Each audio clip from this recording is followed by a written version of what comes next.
Yo, yo, yo. This is episode 5. All right, guys. All right. Settle down. That was me. We are here at the Bully Den. Hey, relax. That was me. We are here at the Bully Den with episode 5. Studs and duds. Man, so I think, hey, enough. Fuck. That's it. Enough. They get a little rowdy. But yeah, so They can feel the energy. back to the introduction, ladies and gentlemen. Episode 5, Bullies on Parade. Today, it's a great topic. Studs or duds? Mo! Stop. It's enough. Stop. Thank you. Yes, the connection is a little slow out here, but behave, will ya? The connection is a little slow right now, but we're gonna wait for some people to hop on board and get to it. We are extremely grateful with the community. Even though we had a little stumble last week at Oscar's house, we were ready to do the interview with Oscar. Yeah, we were. And some things came up. We had a litter dropping. We had a female that started dropping puppies while we were over there, and that definitely changed the whole dynamic of the situation. We had a jam out of there early. We were able to get here right on time. Mo! We were able to get here right on time, and Go lay down. definitely had a great litter drop that day. Super excited about it. This was a litter that we were planning for a very, very long time, man. That's right. And it finally went to fruition. It finally clicked, and I think we really got some really good stuff out of it. You know what I'm saying? Really good stuff. Definitely. So, we're looking forward to the future of these puppies. They're going to be in the show ring. Hopefully a few of them you'll see in the show ring. We got a few little babies that look very, very nice right now, so we're very excited to have them grow and mature here at the kennel. But as you can see, we got a pretty good lineup here of productions here. And Hero.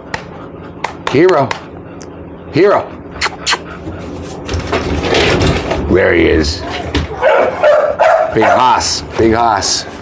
We got a few of the dogs hanging out here. It was a little hot today, so we kind of gave them a little breather and let them kind of chill in the cool. But yeah, all the dogs are doing super good. They're super healthy.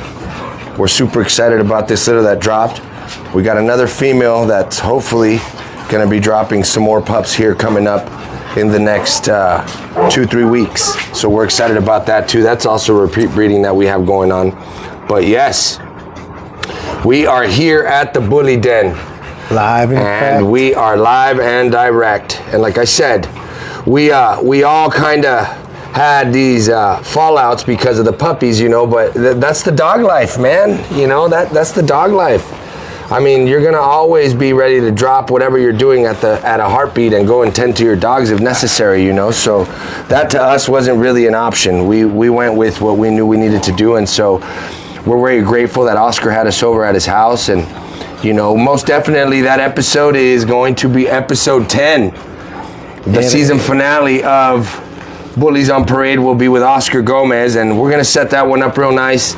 We had this one set up pretty good, but as Easter came and certain shows are coming too, there's a few things that we cannot stop from happening. So we're gonna allow these things to pull through and continue with the process. But for now, we're gonna continue what we've been talking about. Yeah, you guys gotta stay tuned for that.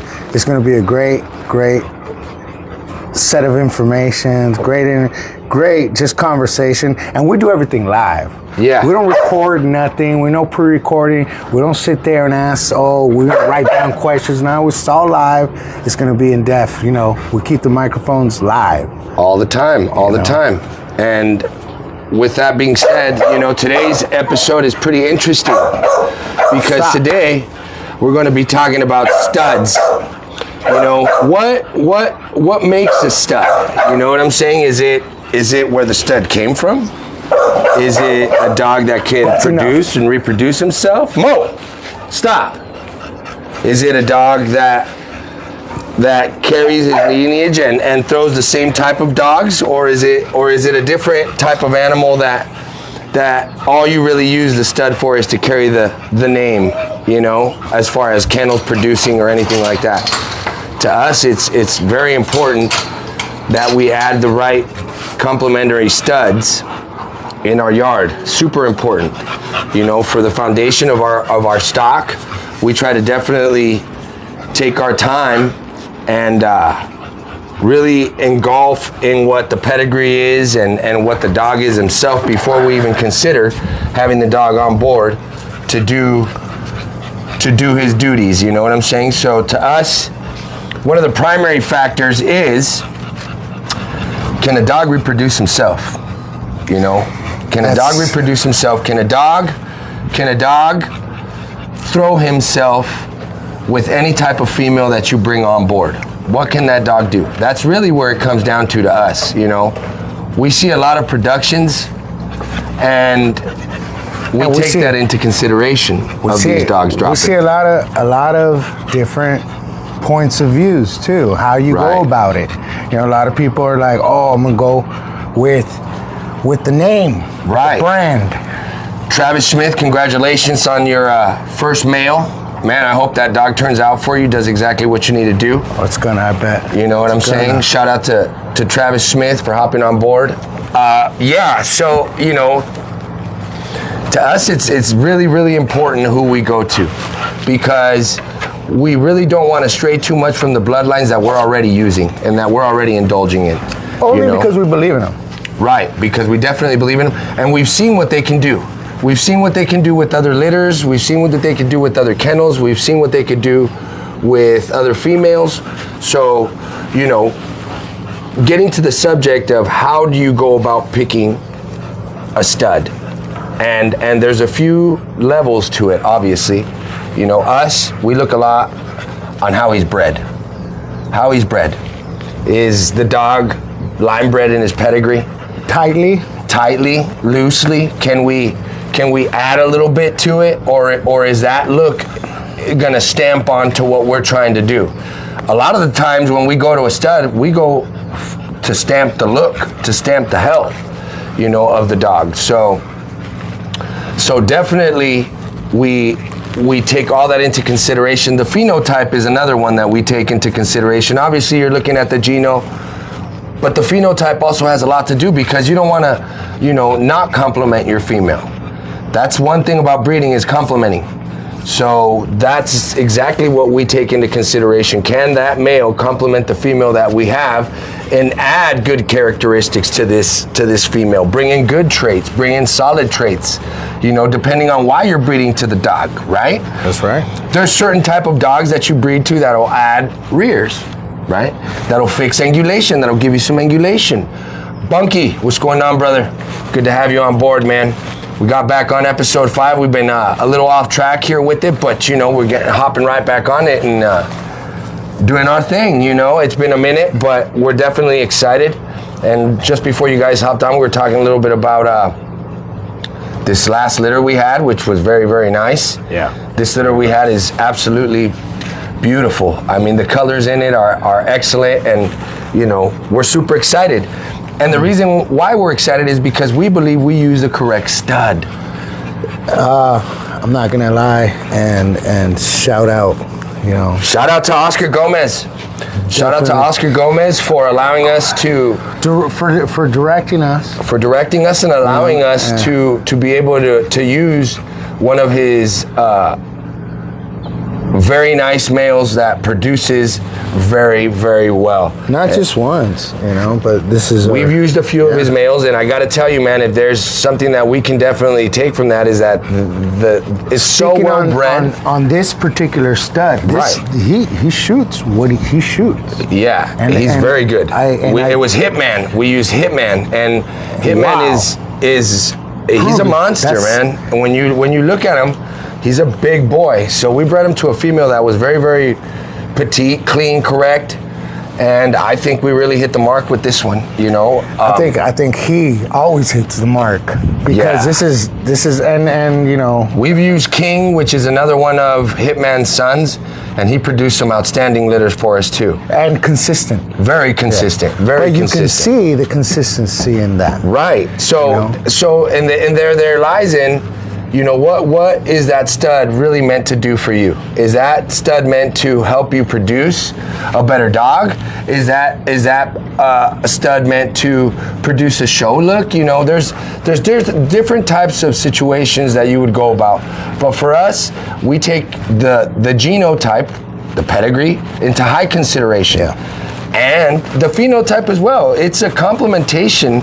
That's the holy grail. That's the holy grail when you can have a pedigree backed up by the actual phenotype. results. Yeah, by the actual phenotype and results. And the results. Right. You know, where it's consistently and that is the holy grail. Right. I think that, you know, there's quite a few people that are in tune to use studs with big names, you know.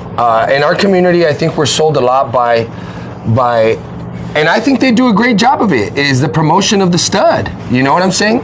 The promotion of the stud has a lot to do with people using the stud. Absolutely. Now it's to us to figure out if that stud can really produce or not. And the way I see it is, you got to look back into his pedigree. You got to look back into his litter where he was born. Were there sisters that looked like him? Were there males that still resembled him? You know, was that litter very uniform that he came from? You know, all these things you take into consideration. Now, without throwing dirt on nothing, but there are some dogs out there that we know were fucking. Or sorry about that. Well, she was sucking. You know that was a muff. can definitely have their name out there, but when it comes down to production, they don't produce nothing. There's really nothing out there for us to look back and say, well, he produced really well, you know. And I think that most of the time when they do produce well is from people that understand how to breed that dog. You know what I'm saying? And how to take into consideration the pedigree that he comes from. Jesse Gomez, what's good, my man? Good to have you on board, brother. Iron City Bullies. Yeah, man. Can't wait to get to that show, big dog. Yeah, that's a good one. Yeah. You know, Jesse's pushing those shows out there, WBA. He's going to bring something different to the table, I'm not going to lie to you. That's going to be a good thing, man. And, you know, I think that at the same time, you have to take into high credibility, accountability, may I say, is the female you're bringing to these studs too. Yeah. Because you can't expect the stud to make a damn miracle for you either. You know what I'm saying? Like, we're gonna keep it with the stud. We'll talk about the bitch later. Yeah, you know what I mean. But we already kind of talked about that, but we're definitely getting into a little bit more of the female part of it. But today is the studs, and today we're talking about the males putting in their part and putting in their work into a breeding program. That's right. That's right. So we have seen a lot of studs being used out there that are really not producing high quality males or even females that can be reproduced and add good traits and good qualities to the gene pool. Or even phenotype. Right, or add the correct pheno, you know? So it's a difficult situation, and you know, you can't really sit here and name names yet, you know what I'm saying? But we will get into a few producers that we know through the time have left a stamp in the bully community. Whether we like it or not, they have left their stamp. And it's still being stamped, whether we know it or not. Like that comes from, and only the OGs really know, oh, that look is, and they'll tell you, hey, that look comes from this. Right. I think a lot of the OGs are in tune with that, and they understand what dogs can produce and what lines are good with what lines. And that's one thing I ask and I tell people is, when you're looking for a stud, you know, when you're looking for a male to add to your program, talk to the breeder. See productions that he's done with that dog, you know. Talk to him about his pedigree, about the litter that he came from. You know, all of these things are super important to jot down and understand what you're trying to do. You know, if the dog comes from a lineage of dogs that have angulation, you know, and maybe you have a female that doesn't have as much angulation, but that's something that you would like to add, then you have to understand how many generations of angulation do you have. you know, in order for it to really pass on those traits, because those traits are hard to pass. You know, a good rear is very hard to pass, you know, and so when you have a male that can produce that and throw you a good rear, those are good males to find, you know. We were sitting here debating on pedigree or phenotype. Right. And we say, well, where do you shoot for? Right. What's more important? What's more important? And a lot of people, like, I see a lot of people doing a lot of, you know, phenotype breeding, but what they're really doing is creating a scatterbred pedigree. And in a scatterbred pedigree, whatever males come from that, or whatever stud you may think, you're gonna push out and say, hey, my stud can, you know, is available now to your females, but you have an open pedigree like that, or should we say an aired out pedigree, or a scatterbred pedigree, you're never gonna really get a consistent look from that. You have to have a dog that's line bred in there somewhere, you know, or even inbred in there somewhere to lock in some of those genetics, you know. Mixed pedigree. Or right. As opposed to a heavily closed one. Right, right. You know? So, you know, when looking for a stud, I think pedigrees are extremely important for us. We look for a dog that's line bred, that has a few inbreedings in there, that we can track back some of those breedings and figure out if he did push angulation out, when they line bred or when they inbred, were those dogs with angulation when they inbred, to lock in those genetics, you know? Those are all things and good questions to ask the breeders, because there's nobody better to know the dog than the breeder. Yeah, you know, and where the dog came from. So a good breeder will always explain to you the situation of that stud and what he can do for you. And a good breeder will tell you what he can't do for you. You know what I'm saying? And therefore, there's no misunderstanding on what the stud can and can't do. And if you get a breeder that doesn't want to tell you, beware. Beware. There's a problem, homie. There's a problem. Well, maybe it's not a problem, but it's just, hey, because we talked about this. We said, hey, wait, well, at this time, do you worry about the pedigree? Is it that important? If this dog has been pushing and pushing its phenotype, its look, its bulliness, is it that much problem? And well, to everybody is different. Everybody is different. To each his own, as they say. Right. We're looking for longevity. We're looking for longevity. We're not looking for the next biggest thing or next best thing. We're looking for longevity. That's right. What you're trying to do in a program, and this is our philosophy. This isn't everybody's philosophy. Everybody has different points of views and different ways of thinking, but in our philosophy, it definitely, you're trying to build a family of dogs. That's right. We're seeking the royal bloodline. Yes, you want to build a bloodline, you know? And as we know, we live on Earth. There's been a lot of royal kings, and there's many. Humans, you know, so humans, they exist. The powerful bloods in the world will inbreed themselves. Yes. They really will. You know what I'm saying? Powerful families do that to keep the blood dense, to keep the blood rich of all these things, you know? So, yeah, most definitely to us, longevity is the plan, you know? And, there are breeders out there that believe in that. There are breeders out there that have been consistent with that mentality out there. And that's important, I think, because there's always going to be on the other half, the other side, you know? Right. There's acid, and then there's shrooms. But yeah, Travis Smith asks, if I have a standard or classic, what is, let me see here. I just had, if I had a standard or classic, what's a healthy weight to keep him for show purposes? Well, here's another thing. Is it a female or a male? It's a male. Yeah, it's a male. He said it's a male. Here's another thing. You know, there's a lot of things being talked about in the WBA, and one of the things being talked about is a range of weight for the classes. Now, that's another topic that we'll get into here, probably, I think, episode 8. You know, we'll be talking about some changes, and we'll be talking about more in depth of the actual show purpose of dogs, you know, and the actual a good show dog, what it consists of, you know. So we'll be talking more about that, Travis, in the future. But for now, we're going to focus a little bit on these studs, right? And on that point, you know, look at your classification. Make sure it's a classic. Make sure it's standard. Look at the bottom line, the rules, and how you're going to show it, and where you're going for in that, because that'll give you the best chance. Mr. George Luna watching. Shout out to George Luna. Shout out to George. Yeah. So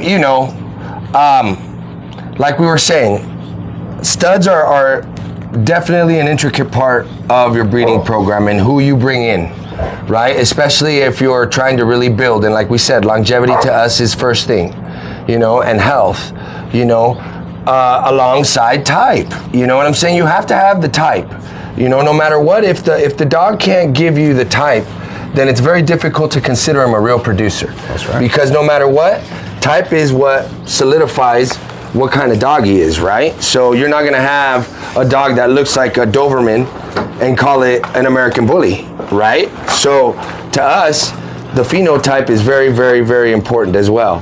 But we don't dig into the phenotype as much. We dig into more of what that dog has been producing. You know what I'm saying? And that's really the key for us.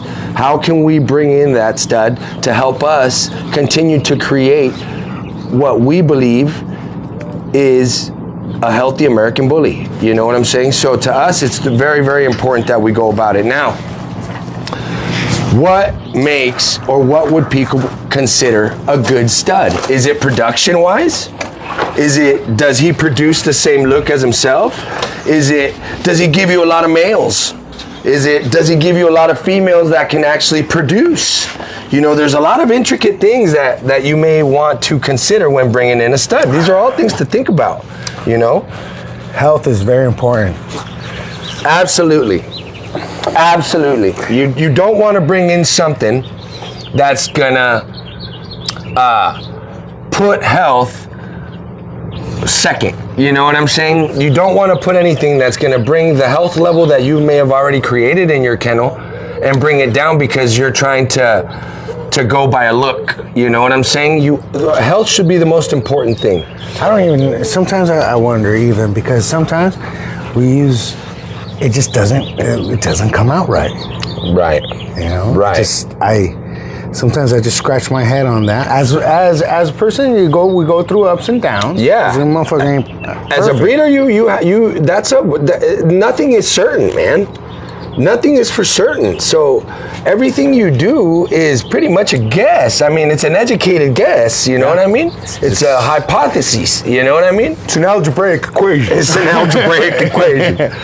But yeah, it's very difficult to just say, if I bring in this guy, he's going to produce me this, and we locked in that look. It's hard to do that. So I'll give you guys an example. Okay, we used King Tut, which is Blue Pride's Hitman's son. Okay, we used him a few breedings back. We have great productions off of him that are now. We have a production that's about 1.5 years, and we have another production. We have another litter that's about 9 months. We use them now. Since we continue to use these dogs, we don't want to stray too far in bringing out an outcross or anything like that yet, because what we're doing is creating a family, is condensing the blood a little bit before we can actually think about outcrossing. So what did we do? We bred to King, which is Hitman's son, and then this last breeding we did with Gracie, we bred her to Hitman. That's right. So that means that this litter that just dropped is aunts and uncles of the past litters. So what you're creating a family. You know what I'm saying? You're trying not to stray too far, but still have enough air in the blood that you're not going to close yourself off in a box. That's what we like to do, because we're looking for a consistency, but also what we like. Yeah, a consistent type of phenotype. And that's okay. Absolutely, absolutely. There was a female that was posted up on Oscar's feed, Maya, Blue Pride's Maya. And, we've been very fortunate to be able to work with some of the best. Westway Kennels. Westway. And you know, we've been able to really work with some of the best kennels. Fine bitches that pop. Beautiful, Bitches. beautiful. Wow. Westway produces some beautiful females, you know, and so we've been able to really tap into that and go based off of the things that we know, that we see, that we understand. And by doing that, I think we really started to bring ourselves closer to the look that we really want. You know what I'm saying? That cleaner American bully, the bully that can breathe, that can move, that can run, that is athletic, that can do all of these things, you know, and find out to see if you can pass those traits on. And the only way is to really start to build those type of studs, you know. You want to build your studs with strong pedigrees so that they can pass those genetic traits on and not be in a situation where, you know, to every female you throw to him is a different type of dog, you know, because he's not being consistent in his look. So George Luna says stud owners should consider the female they breed to as well. It could hurt your male's credibility as a producer. Exactly. You definitely, as a breeder that's now let's get into, you know, having studs in your yard, right? Having studs in your yard and being able to Don't market your studs, hey, you know? Don't just throw your studs to any bitch out there. Don't. Because she might do you dirty. Yeah, I know. I got 3 ex-wives. You know what I'm saying? So, yeah, you definitely want to be conscientious of the females that you breed to your dogs. If those people that are coming to you to use your stud are looking for that look, you know, because the last thing you want to do is tell them, hey, I can promise you this and this and that. And when they have these puppies, none of them look like that. You're like, wait a minute, bro. They don't look anything like it. I had studied them out, two kids apiece. The last one threw me a redhead. I ain't got redhead. You never know, guys. Absolutely, George. That's very. When we talked about that, we ain't gonna talk about the bitches right now. We'll talk about the We'll studs, get into the females in his future programs, but today we definitely are focusing on studs. You know, we're definitely focusing on studs. But that could be a curveball right there. Right. With the wrong female and with the wrong female, boy, you could set your stud that you barely started his career on the wrong path already. Yeah. You know what I'm saying? So what I would say is use your stud, if you're barely trying them out, to quality females. Because I learned this through experience and through my mentors that yes, you can build your programs off your females. And they should be built off a strong foundation of females that can produce, that can give you what you need, that can have healthy puppies. But the face of your kennel is what, carnal? Stud. it's the stud. The males. It's not just the male, but it's what he can push out. Yeah. It's the male that really puts the face to your kennel. So it's his nutsack, really. that's what it is. I mean, Because at the if end he of the can't day. do it, That's right, Bunky. Approved bitches only. You know what I'm saying? Approved Be bitches only. selective about every aspect of this. Like it's not. This ain't no joke. No. For us, it's a lifestyle, like I said, and we're not just having all of these breedings and all of this just to have puppies, man. That's not how we work. You know what I'm saying? We have these litters to continue the process of building the family. You know, and out of every litter we keep, there's not a litter that we haven't kept, you know, some puppies off of. Obviously, we want our breedings to get out there and our productions to get out there. And we have family members. You already know how family members are. Yeah. Everybody wants one. Everybody gets a dog then. You know what I'm saying? And they really understand because they see them with us and they see the family orientation part of it. They see all the aspect of it. And, you know, it's beautiful. It's wonderful. Now, here's another thing. As a kennel, the best thing to do for your studs, we believe, is if you're going to be studying your dog out, then have some health testing done. You know what I'm saying? Before you can actually put your dog out, whether it be 1 or 2 tests. You know, even a blood analysis of the dog, you know, just to make sure that you're not going to pass these traits on. You're not going to pass on bad traits. You're not going to pass on detrimental things that can harm the bully community, the bully breed. You know what I'm saying? So you definitely want to do these things as well. Now, we're not saying, dude, that everybody has to fucking test your dogs. That's not what we're saying, you know? But if you really want credibility, if you really want to have something substantial, that you can charge the amount you want to charge. And on a legal aspect too, hey. Right. You sell me, you know, come on. You know what you're doing. Yeah, man, you can't sell me cupcakes and give me pancakes. You know what I'm saying? Don't be that. You know what I mean? And that's elementary. We shouldn't even be talking about this, guys. You already know that. You know? Yeah. You see your dog, can't even stand 80-degree weather, can't run, and come on, guys. Yeah. I hate to be that guy, but I'm the bearer of bad news. Guy, homie. The bearer of bad news. You know, maybe at that point, do some little testing. Yeah. Reassure yourself that everything's okay. Maybe, you know, maybe a little less food, maybe a little less muscle, maybe a little more aesthetics. Yeah. You know? You definitely have to be very particular. Let's be honest. I believe that some of the community, we fall into this hype of name dogs and all this, and we tend to forget what we're trying to build. And not just that, you try to put fake tits on a bitch.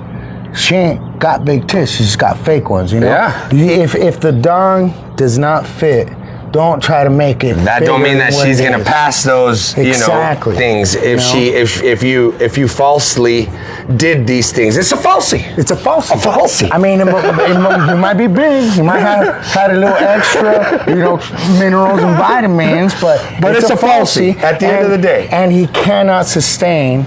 Right. His falsiness. Right. Now, Bunky says, do you approve on pupbacks only on studs as well?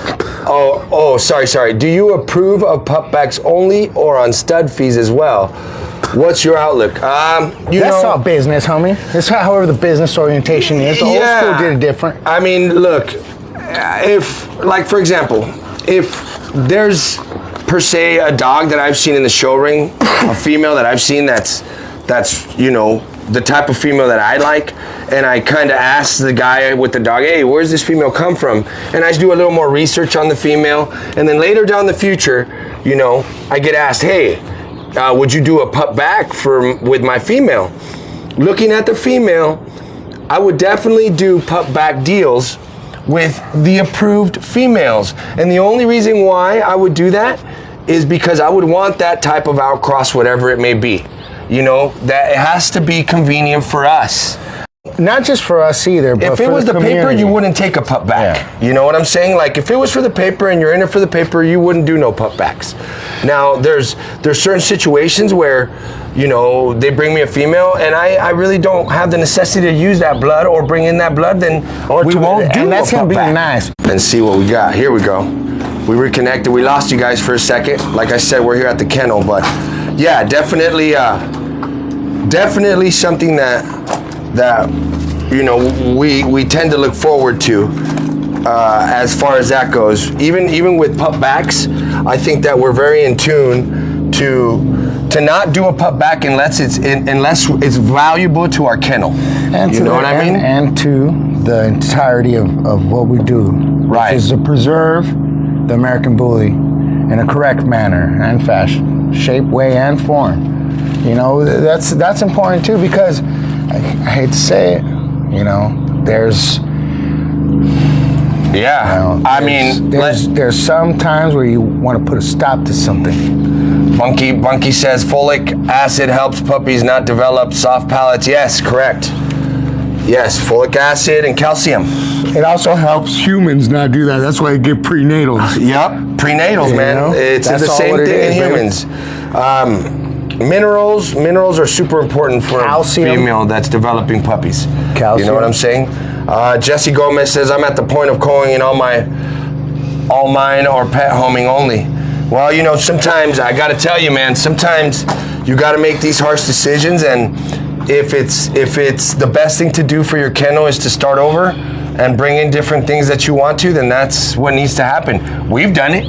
That's okay. That's okay. There's nothing wrong. There's nothing wrong with that. The wrong would be not doing and continuing. Yeah, right. Continuing something that you already know is not, and maybe sometimes it's for the opposite reason. Maybe you don't, like I tell all my family members, you guys don't know what the hell you're doing, so you cannot, I'm gonna hook you up with the dog, but you cannot breed it. Yeah, it's just some things are not meant to happen with everybody. You know what I'm saying? And breeding is a very particular thing. I mean, I'm not saying that you have to be cold-blooded or anything like that, but you have to be a very, I wouldn't say cold person, but a very calm person in the heat of battle. You know what I'm saying? You have to be very calm and conscientious in the heat of battle, because look, like this weekend, we ran in here. It was already time to go. If we would have got here and started panicking over the situation, things could have got bad. Yeah. But instead, we got here, we simmered down, we took it all as a team, and we started acting like a team. We started producing puppies and going about the business like we should. And sure enough, man, some beautiful pups, you know what I'm saying? To the point where we're super excited with them right now. They're gonna be 8 days tomorrow. We saw some great results in the stud selection.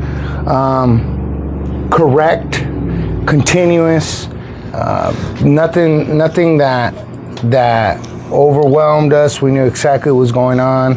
Yeah. And actually, she came in a little early. She did, but we should have known that because her mom came in early too, and we had just been talking about that. She impressed me though, because I honestly believe she waited for us. I think so. She dropped that puppy, and then she kind of waited until we got there. And once we got there, she started dropping these puppies like popcorn. So, but yes, the stud had a lot to do with what we have now. You know what I'm saying, and how we went about the breeding. And that's why stud selection is key, especially to whatever it is you're trying to get an outcome of in your kennel. You know, I truly believe, don't fall for the hype. Do your research on these studs. You know what I'm saying? Find out what they've been producing. What bloods work good with what bloods, you know? Ask those breeders, hey man, in the future, in the past, what bloods have worked good with your studs? If a good breeder knows, he'll tell you what bloods work well. You know what I'm saying? Do your research. Do your research, man. The information's out there, and the truth is out there. Yeah. And the truth will be revealed, and then it allows everything to run. Because what you want is to know where you're going and where you're headed, so you can be prepared. That's pretty much it. You can be prepared. You know, you choose something and you get cleft lips, you know, blah, blah, all bad stuff.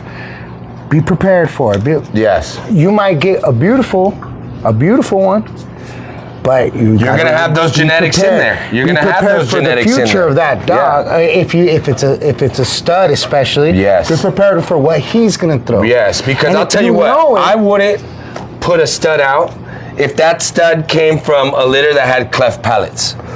I wouldn't do that, because even though the female may have lacked some minerals or whatever it may have lacked to have the full development of the puppies, I wouldn't have done it, because that genetically is engraved somewhere in there. You know what I'm saying? And I speak on, for those that do want to try it, be prepared. Yeah, be prepared. And shame on a lot of the time. Just kidding. A lot of the times, you know, I believe that with an extreme pheno comes genetical issues like that. You know what I'm saying? So be very conscientious of that. You know, you don't want to take an extremely bully ass stud to an extremely bully ass female.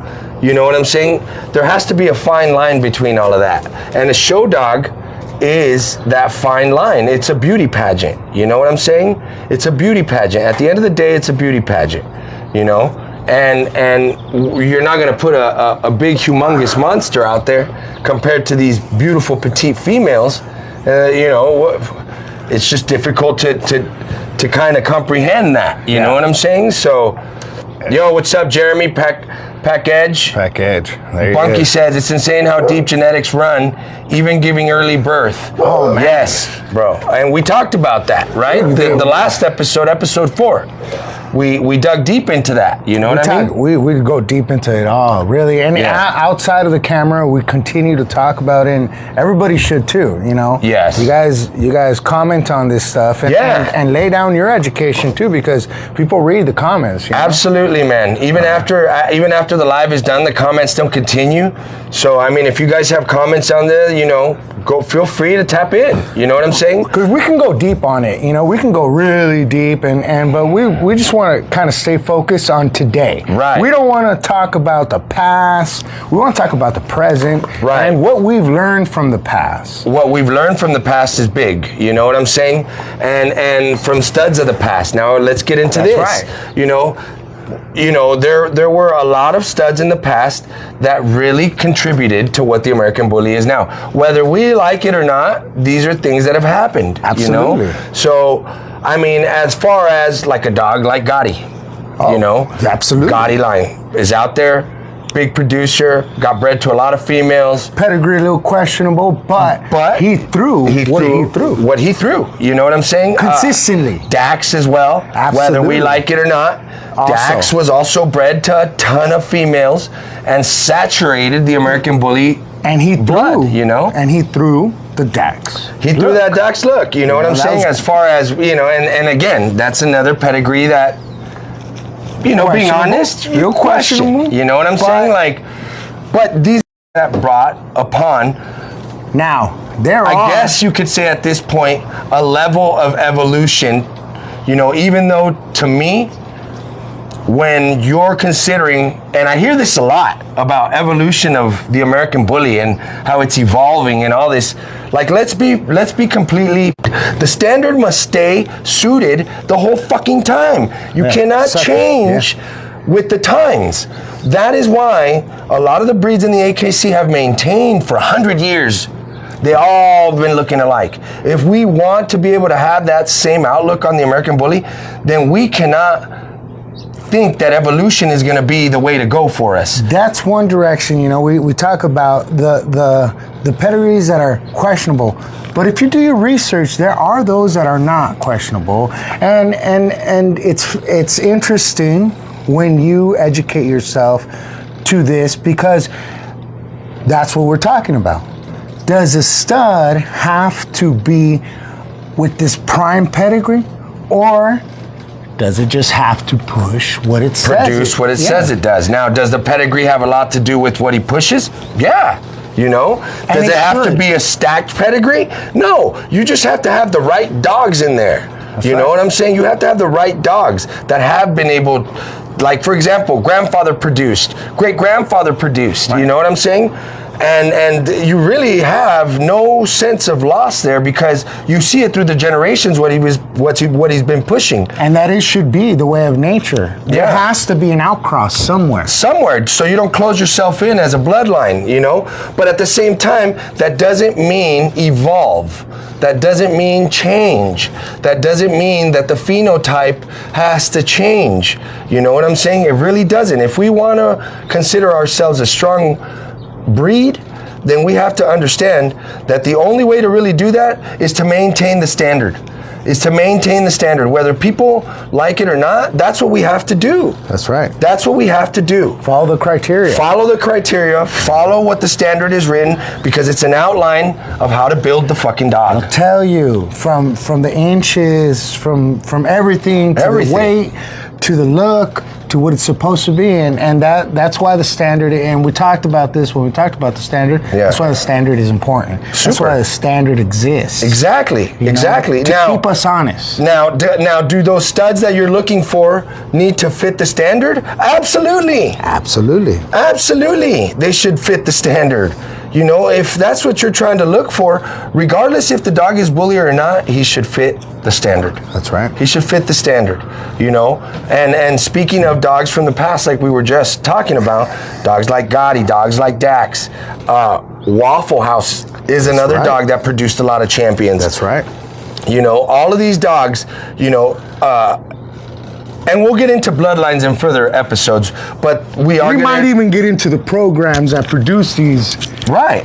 Because, and we talked about this too, you know, this sometimes you confuse it with the program and a bloodline. Yep. There's two different things. Yes, they are. Your program is your program, your bloodline is your bloodline, and that's that. And we're going to get into bloodlines in the next few episodes, really diving into breaking what a bloodline consists of. Don't brand your dogs by your program when you're using a bloodline. Yeah. And don't brand your bloodline with your program when it's not your bloodline. That's right. You know what I'm saying? Build slowly, efficiently, selectively. You know what I'm saying? And we're going to get into that. We're going to get into bloodlines and programs. You know what I'm saying? Oh, we're going to get into everything. Yeah, but you know, right now I think it's a situation where choosing a stud can be detrimental to what we're all producing and what we're all creating, right? As the American bully, you know? Hey, behave. Let's take a peek at this guy right here. Stop. Hey, hero. Get your ice cream. Okay. So yes, you know, getting back to it, yeah, there's been a few dogs like Waffle House, you know. Also, I think another thing to really talk about as far as studs go is, do you consider a stud a dog that has produced, or a dog that has won in the show, or a dog that can actually give you dogs that win in the show? You gotta have babies. You gotta have babies to be a stud, homie. You have to have kids. Well, let's be honest here. That's enough. Let's be honest here. Not every show dog, like we've said before, is a stud. You know what I'm saying?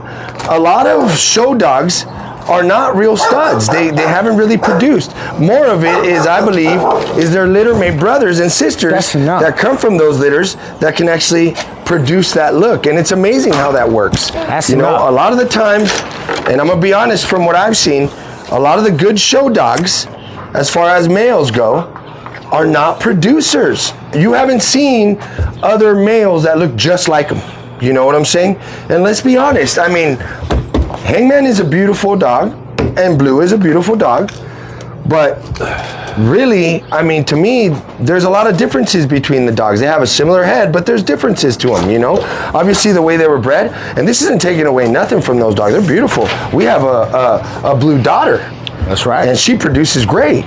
You know what I'm saying? But that's just what we're looking at. Like when we went looking for that, we didn't go for a male. We went for a daughter, because to me, the females will push that look of the father more than the sons will. You know what I'm saying? And that's a little secret we keep in mind, and that's a little something we think, you know. Hey, now I want you guys to name a couple that you know. Yeah. That you've seen, that you witnessed through the years. Yes. Hopefully, you know, we ain't talking to rookies around here, but throw a couple out there. And even rookies, man. You know what I'm saying? Even rookies. Throw your names out there. We want to know. You know, dogs like Hef.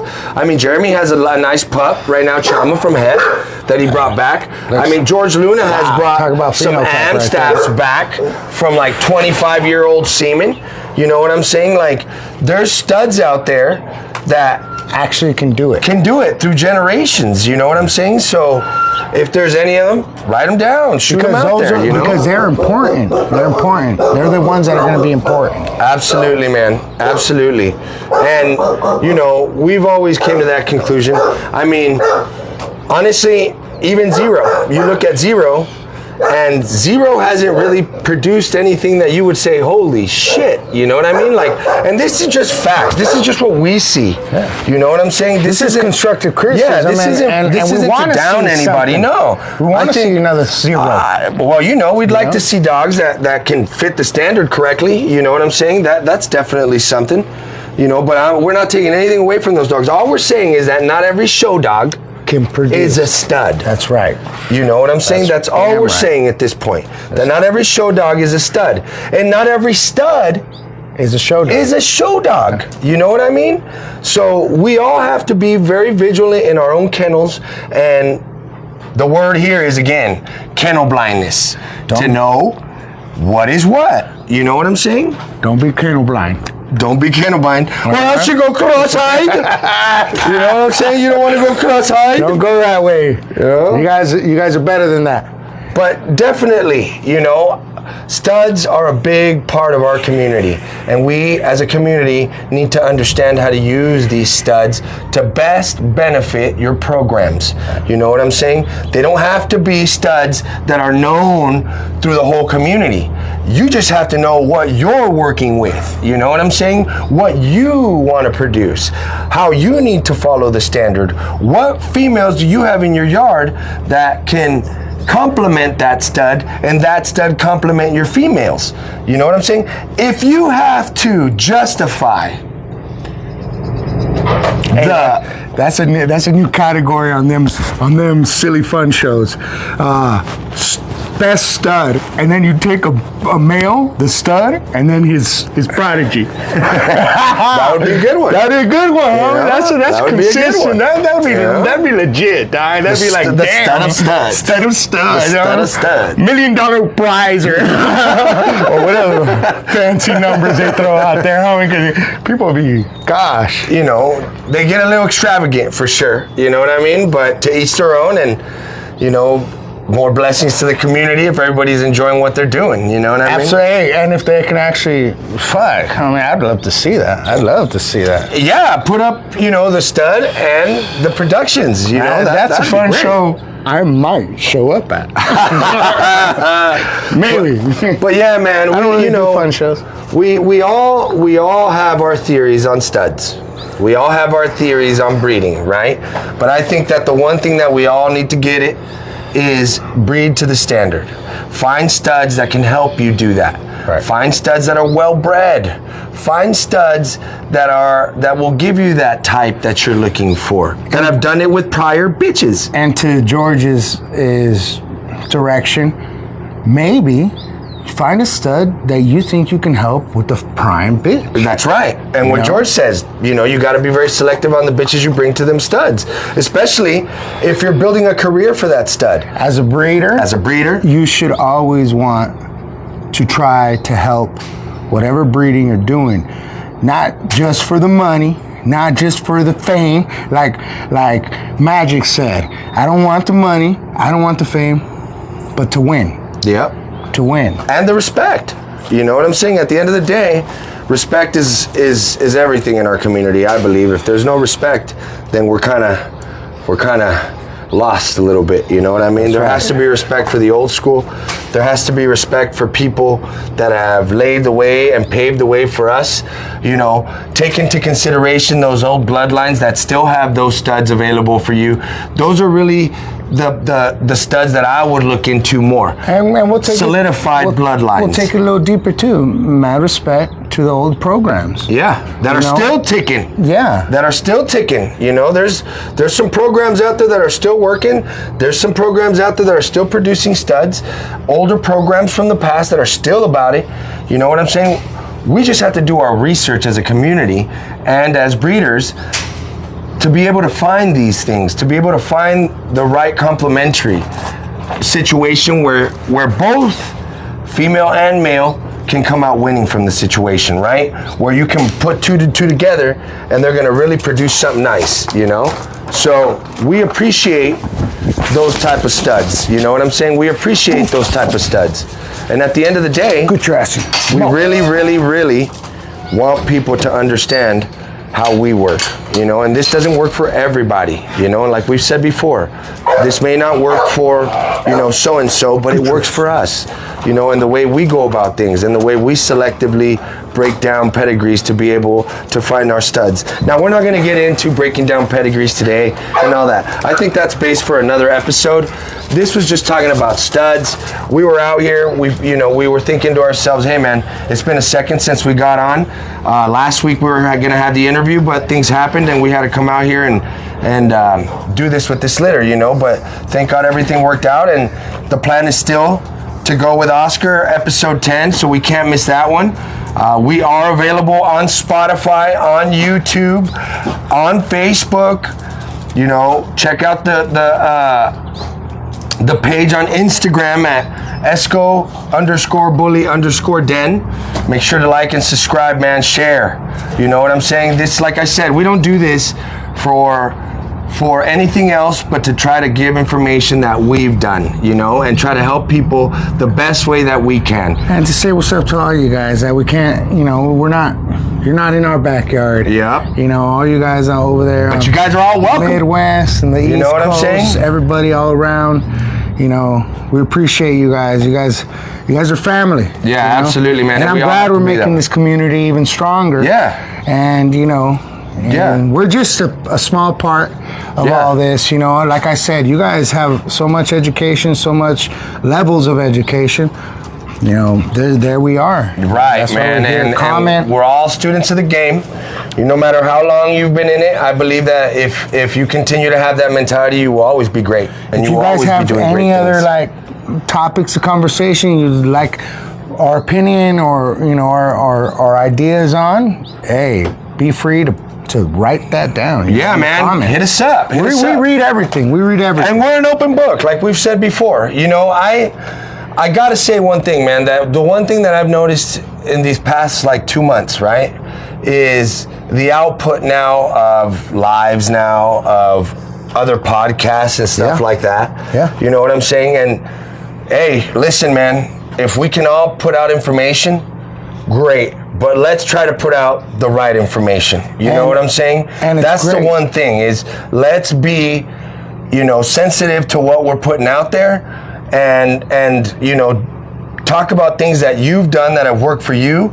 If these things have not worked for you, then there's no need to really push the envelope into trying to lead other people to do the same thing. Like I said, I ain't sitting there selling anybody I ain't trying to. We ain't trying to sell cookies. I can't, and I won't. We're not trying to sell cookies, man. All we're doing is putting ourselves out here. But if you guys between each other, really feel like you guys got something to put it out there. Put it out there, man. You know? The more information that's out there, good information is great for our community. The minute we start straying from that and putting out information that we ourselves aren't sure about, then there's a problem. You know what I'm saying? So, and it ain't gonna be my problem. It's gonna be your problem, right? For listening, you know. But no, we definitely want all the community to work together in these things and put out information. The right information is always good. You know what I'm saying? And like I said, today's episode was on studs, a little bit about studs. If there's anything else that we can get into in the future, man, let us know. Yeah. You know, this was more of a lively episode today. It wasn't so formal. We were all still warm. It was a filler. It was a filler. You know, we don't want to leave you guys hanging. We want you guys to know. Yeah, you man. know, that we're here with you guys and we understand it too. You know, sometimes you don't show up to the show. Yeah. Hey, it's all right. Stuff happens. You go to work, man. You can't make it. Hey, baby mama's delivering the baby, you already know. Ándale, muchacho, the babies are dropping. You know what I mean? So, yeah, man, much love to all the community. And like I said, next week we are going to keep going and flowing with the flow and, you know, not falling off track. Now we're pretty good with these puppies here. We have a little bit of time now to step away from the whelp and kind of do our thing now, back to normality. You know what I'm saying? So with that being said, God bless everybody. On the next one, whoa, quick question from Jesse Gomez. What's cracking, homie? We have a little bit of a slow connection, but I think we have a all right connection. Let's see. How many weeks prior do I need to pull my stud before I can use them? That's a great question. Ooh, you know what I'm saying? Cleaning out your stud is a great question. For us, don't ever go. What we do with the full pipe. Yeah. Don't ever go with the loaded gun. You know what I'm saying? Don't ever go out with a loaded gun. No. What we do is we deworm our studs. We deworm our studs. If we're going to breed the female, we understand which days we're going to breed them. We try to deworm them a week before the breeding. That's right. We give them a few minerals, a vitamin B complex. Give him a few minerals for him to build a little bit more mobility in the sperm. Not so much to increase the sperm, but to give it more mobility. Still for it to be healthy. Yeah, we clean it about maybe 3 to 4 days prior to the first breeding. And then that way, you know, the following one is a good shot. So we tend to do that. So we deworm, we start feeding minerals, we start giving some complexes, and then we pull them. Zinc is good. Calcium is good as well, you know. Phosphate is great as well. All of these minerals, man. And there's a few products that you can give your dogs that will help them. You know what I'm saying? And in doing that, I wouldn't go so much with those products that they sell you, which are going to improve your studs count and all that. You know, your studs are your studs, man. And where you keep them healthy enough, they're going to produce what they need to do. And you know what I'm saying? Stay as natural as you can. Stay as natural as you can. You don't want to really push the envelope too much when it comes to breeding. We try to stay as natural as we possibly can. We pull about 4 days. 4 days. 4 days. 3 is. I think you're good. Soon, but I think you're good with 3 or 4 days. You're good. After that, you should be able to have some clean shots. And that's just if he's been sitting. Right. Yeah, man. Yeah, that's just if he's been sitting. But yes, those are all. That was a great question, Jesse. And definitely, man, if you guys have any more questions, hit us up. But for now, we are donezo. This was Bullies on Parade, episode 5. Where the mics are live and the standards are high, homie. God bless. God bless you.